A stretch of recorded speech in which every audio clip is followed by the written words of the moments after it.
సత్య సాక్షి అనుదిన మన్నా ద్వారా మీ అందరికీ శుభోదయం. పరలోక కుటుంబ పరిచయక పనులు జరుగుతున్నాయి.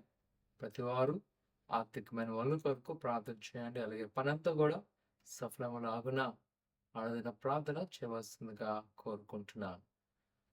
నేటి యొక్క వాగ్దానము కీర్తన 147 సంకీర్తన 14వ వచనం.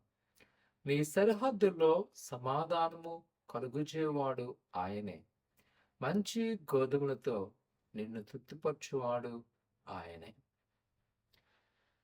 మన జీవితంలో కొన్ని పరిస్థితులు మనలో చాలా తొందర పెడుతూ ఉంటాయి. ముఖ్యంగా ఎగ్జామ్స్ వస్తున్నాయి అనుకోండి, మనం అనుకుంటాం, అయ్యో నేను ఎలాగా చదవగలను, ఎలా పాస్ అవుతాను, నాకు ఎలాంటి ఉద్యోగం వస్తుంది. ఒక వ్యాపారం ప్రారంభిస్తే అమ్మో ఎలా నాకు అభివృద్ధి అవుతుంది, నేను ఎలా వ్యాపారం చేయగలను. అలా ఏదైనా ఒకటి మన జీవితం అనుకున్నప్పుడు అనేకమైన ఆలోచనలతో ఉంటాం. అయితే నేటి యొక్క వాగ్దానం ఒక విషయాన్ని మనకు జ్ఞాపకం చేస్తుంది. ఏంటి అంటే, మనము ఆయన మీద అనుకున్నట్లయితే, ప్రభువైన క్రీస్తును ఆధారం చేసుకున్నట్లయితే, ఆయన మన పట్ల ఎలాంటి ఉద్దేశం అనేవి వాటి మనం సంపూర్ణంగా ఉన్నట్లయితే, ఆయనకు మన సరిహద్దుల్లో సమాధానం కలుగచేవాడు ఆయన, మనకు తృప్తి కలుగచేవాడు ఆయనే.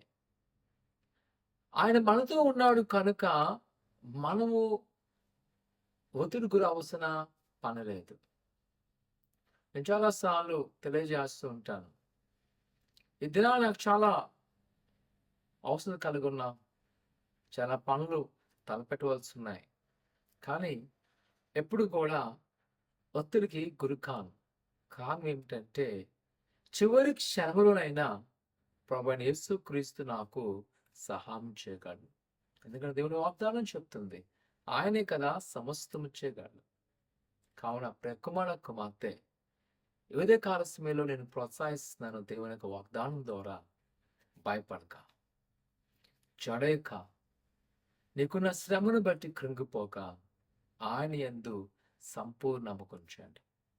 ప్రభువైన యేసుక్రీస్తు తప్పనిసరిగా మీ జీవితంలో కార్యం చేయను. ఆమేన్.